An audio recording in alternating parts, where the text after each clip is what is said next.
it's a cautious budget because that's where we are, but Paul and I have already talked about bums on seats, and as I said previously, we want the football to be a success, and if we can get the club going in the right direction, then there will obviously be the scope for us to offer Paul more support, and we won't shy away from doing that as long as it works within the boundaries of sensible spending. We won't shy away from supporting it. I think if I can just add, I think one of the really impressive things during the interview was we were throwing a few kind of hard scenarios or questions at Paul, but his attitude was very much just get on and deal with it and almost kind of make a positive out of the bad situation. So the budget's not the greatest, but even during the interview, Paul was working out how he could make that budget the best that it can be. So, you know, I think that attitude is something that really caught us during the interviews. Just over here, Ben. Question for Paul: are you still registered as a player?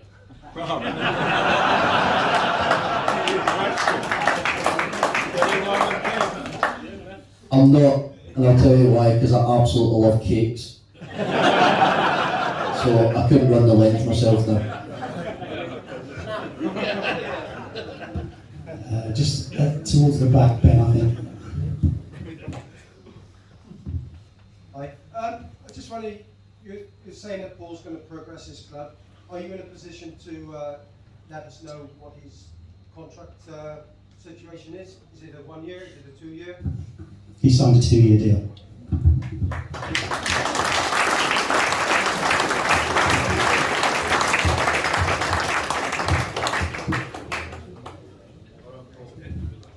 Evening, Paul. How we doing? To Distries, and we like your style, even though we didn't drink yet Western cider and Wye Valley beer. But I think the club desperately needs a leader on the pitch and a good spine to the team and a prolific striker. Have you got anybody in mind? Apart from that. Not much, do we? You've got the goalkeeper. I've had an eye on a little guy called Lionel Messi, but trying to get hold of him is a nightmare. No, listen, I totally agree. I think we need, especially in this division, listen, you go past Christmas, and I said to the board, I'm a massive believer in quality won't always win you football games. Character can win you football games alone. Quality helps, of course it does, but you've got to have character. You've got to have a desire, you've got to have a heart. Especially playing in this difficult, uncompromising league. It's a tough league, there's no two ways about it, but I will get players in that will run through brick walls for me, for their teammates, and for you guys. You've been very popular. So where's Ben gone? I've lost him. The lady in the middle, Ben, just on this.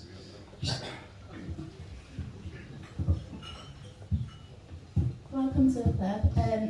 Just wanted to ask what sort of style you play. I was waiting on that actually, something else. Yeah, so listen, I might be inexperienced as a manager, but I've been in football for a long time, and I'm not a massive fan of my centre half touching the ball 300 times, I'll be honest. I'm not a huge fan of pass. If we can score a goal in 3 passes, I want to score it in 3 passes.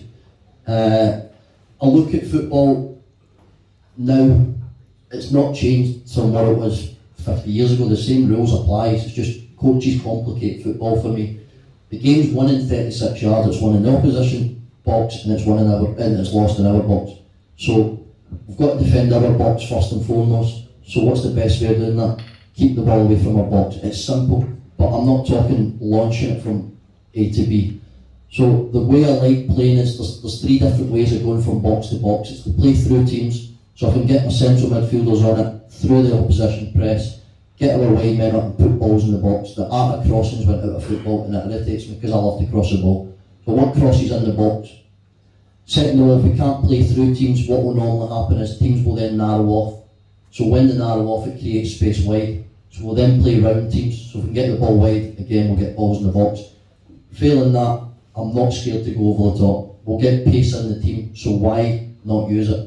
If you've got someone, I touched on Miles' story, if you've got him, then use him. I played with Miles, and I know his game's not coming to feet, turning and taking 10 people on. his game's running. So use what you've got to the best of their abilities, and that's how I want to play. I want to play. Listen, I'm not saying I don't want to pass the football, because I do, because I've grown up with a style of passing the football, but I want to pass it in the opposing half. I want to get into the opposition half as quickly as I possibly can. If we can get a ball in the box, brilliant. If we can't, then that's when we'll be patient. But we're 70 yards from our goal, and we're 35 yards from their goal, so I prefer to take the risks higher up the pitch. Just, yeah, in the back there. Sorry, you mentioned Miles a couple of times. I understood that he'd left. Yeah, he has. It's just because I played him, that was all.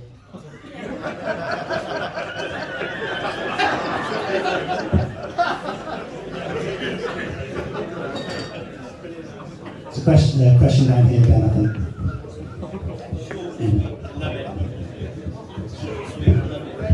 We've been talking about the future of the club, and hopefully it's in good hands with Paul. The question I want to ask for Chris and Jamie, the lease is running out day by day. I know that John Head and Jamie had a meeting with the council. Don't you think it would be a good idea, when we got a new council and they sorted themselves out with committees, for you to go and spend a day with the relevant committee to sort out the lease, and perhaps forget about the Blackfriars Street end, just talk about the lease, get some money that's available, millions and millions, to get new floodlights, because they're appalling, and they were reported by a referee last season as not being fit for purpose. Yeah. I might nominate Jamie to spend the day with the council, if that's all right. Sorry, I shouldn't. No, Jamie will answer that, because we have had these conversations, and he bet me I would use the phrase, I've only been in the job 20 days. So here it comes. I've only been in the job 20 days, Jamie. We had an office bingo, and that was one of the phrases, but there we are. Floodlights, totally get it. It isn't great, but actually they passed the annual floodlight test. We can get 75% funding for the floodlights when we have a long enough lease. You're right, we've got just under 7 years left, I think, on the lease at the moment. It obviously, with the elections coming up very imminently, I think the council they don't make decisions now that are going to affect the next council. I know since John left, there's another member of the board that's picked that up, and as soon as there's an update on that front, we'll provide it. The council were very open. I don't really think they want anything else doing with Edgar Street. I think they pretty much said there's nothing they can do at the moment. The Blackfriars end part of it was an addition, not included, so we were talking about the existing lease, which is the 3 sides, and then potentially about the Blackfriars at a later date, but it wasn't going to be all wrapped up in the same one. But yeah, the lease is running out. There's a few other suggestions with regards to funding for floodlights that don't rely on a lease, they just rely on the council to be the people that apply for the funding. So that there's another potential avenue if we can't get the leases sorted soon. But the floodlights, they pass for another 2 years. Sorry. It's the players can see each other, even if you can't. Who's got a question? Ben, just.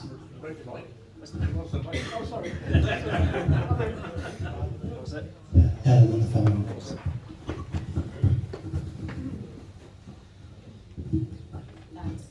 Paul, this is just a question so far as the players and the fans are concerned. Will you be willing, when the time is right, for the players to spend time perhaps with our players' evening, to meet with the fans? Because we tend, well, I personally think that players come here, they play a game, they go away again. But we want them as part of our town, part of our club, and we want to get to know them, not obviously, they just need to spend a little bit of time with us and make sure that they know that we want them to be here and that they want to be here because of us. Yeah, listen, 100% agree.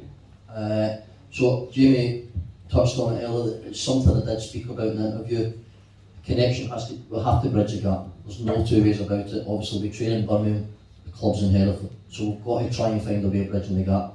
Unfortunately, a couple of years ago, we all went through something called COVID, so everyone now knows what's the problem with jumping on a Zoom. I'll guarantee a player and a member of staff, or two players, whatever it is, and it's just a free forum for everyone, like this. So exactly the same, but virtually, because at the moment that's probably what we can only do in terms of location and stuff for the players, but other things will be, I've got plans to try and engage the supporters literally seconds before kick-off, things that I might do on the pitch with the players, without getting into too much details. After the game, every player will be expected, in fact they'll be told that they must go in and have minimum a soft drink in the bar, go and engage with people, win, lose or draw. But all I will say is obviously we expect respect from them and from supporters, and as soon as there's an incident, then that'll stop. So I think it's got to work both ways. So we'll get 100%, I totally agree with, we've got to bridge the gap, and it's something that I'm working hard on.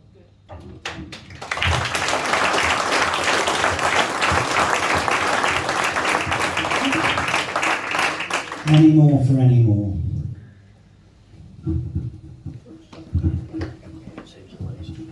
Paul, going back to your formation, are you aiming to have two up front? Yes.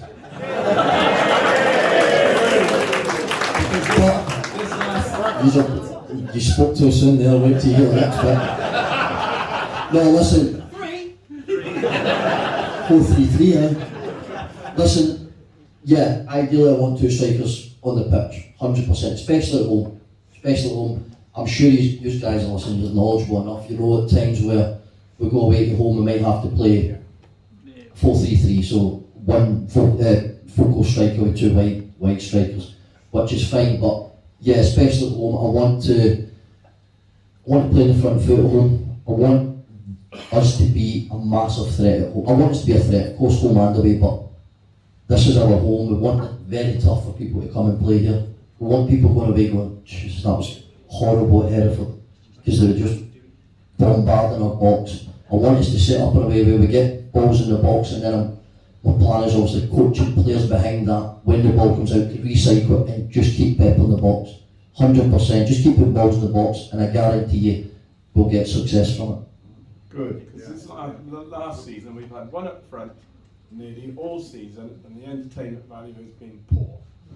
Yeah, listen, I can't go off, and I won't disrespect people that was in the position before me. I can only go off from as of yesterday, as I started, and going forward, we will be in the front foot, we will be fit, we'll have full of character, we'll be full of hunger. Listen, I'm a massive believer of the players on the pitch are a reflection of the manager, and I'll be honest, I don't know what it's been previously, but I'm a jacker in the box on the side. Like, I'm constant, I'm getting after people, I'm encouraging people, I'm lively, I'm bouncing, and that's the way I want my team. And I feel as if, so the last 3 years when I have been coaching, I feel as if I'm still playing at times, like I'm still kicking everybody, just constantly encouraging, and I think you get that engagement from supporters. So if you see a bit of character, a bit of desire, a bit of care, I want to win, then that can only be affectionate around the stadium, and hopefully everybody just gets on the one page and just all go for it.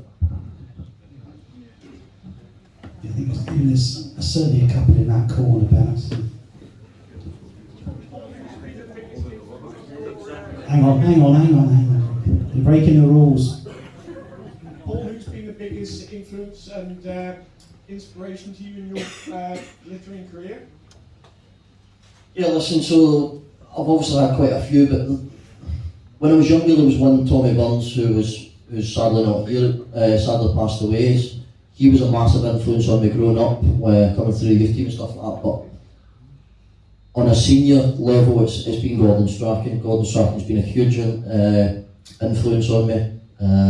Still speak to him, will still speak to him, will ask him questions. I'll ask all ex-managers that I've worked under questions, I'll ask them for help, but ultimately, and I said this to the guys in the board, like, I will listen to all them, but ultimately I'll make the decision. The decision's down to me to make, or else you're going to employ Gordon Strachan, you're going to employ somebody else. The club's employing me to make the decision. I will ask for advice, I will speak to people, I will take everything on board, But ultimately, I'll make the decision.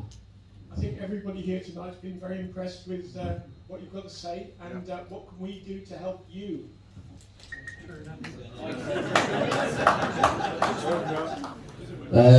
Listen, it's a good question. I've not actually looked for anything from you. I'm at your football club.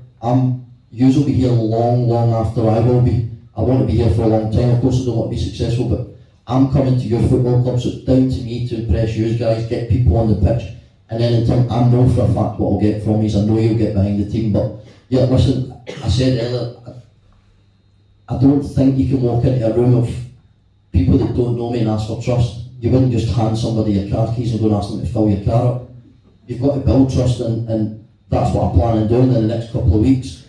Get people on board, get a hard-working team on the pitch. So from you, just be you. Be you, because that's enough.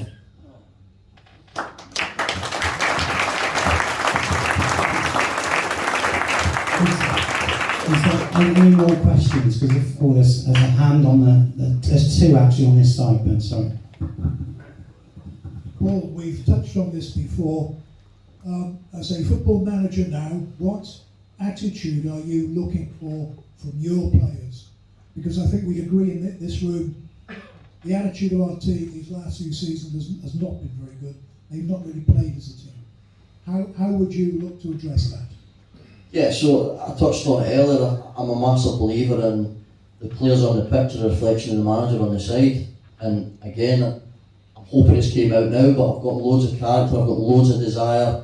Listen, I just said to Chris on the break there, I've got an addictive personality. That's me. Once I get into something, I'm 100% full on with it, and I expect exactly the same from my team.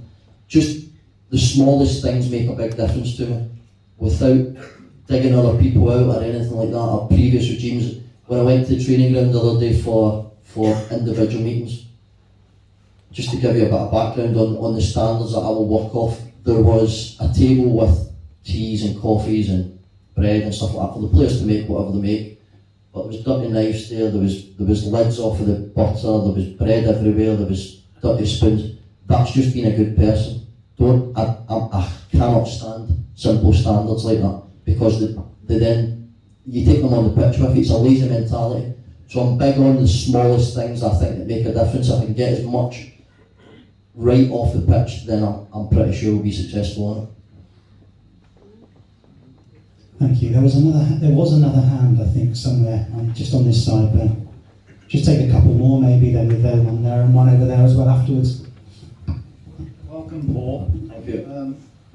I think you might have a hard job looking and finding good players and keeping them. What do you think about keeping the chairman? Because we've got other managers on me out to keep him.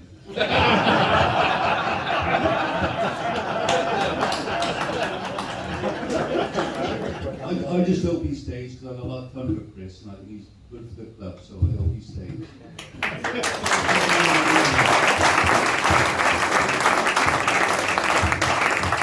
This is when you say something nice about me, I think. I thought this night was about me. Said you give him his 50 quid later. I doesn't say thanks, Dad. This is Ben, this is the last question, if that's all right. There's no.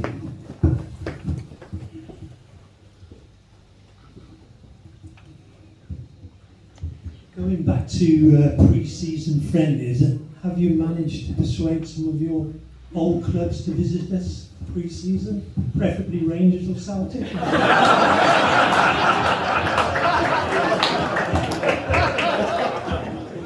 Yeah, listen, I've had conversations, 100% I have, just waiting to confirm a few different things, but listen, I have spoke to them and the Rangers won't be one.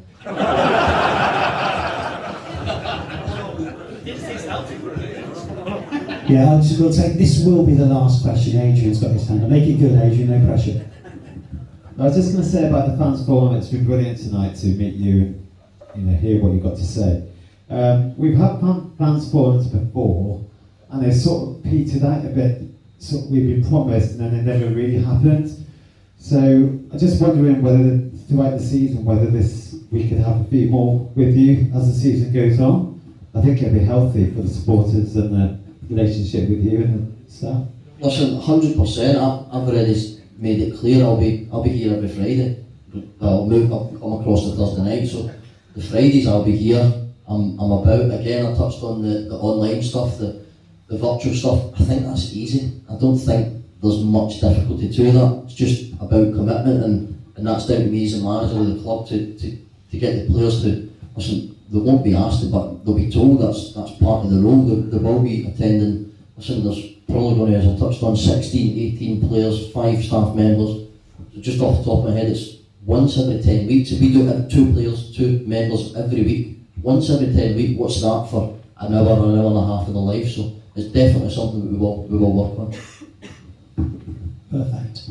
I think we'll draw it to a close there, ladies and gentlemen. I just want to say, first of all, I should say that, shouldn't I? I'd just like to say a big thank you for Paul to come in to meet everybody and introduce himself tonight.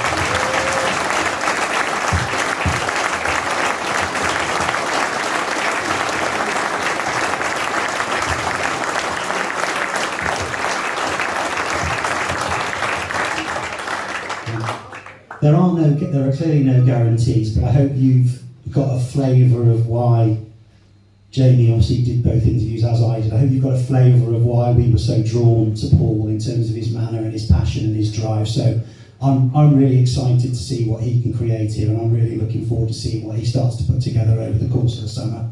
And the only other thing I want to say is thank you so much to you all for giving up your time to come here this evening. It's really refreshing to see a room full of so many passionate supporters, and hopefully we can start to reward you with on-field performances moving forward, and we can really get a team to get behind, and a team to be proud of, and a team that represents us in the way that we want to be represented. So thank you again, and thank you for Jamie as well. I should say that, sorry Jamie.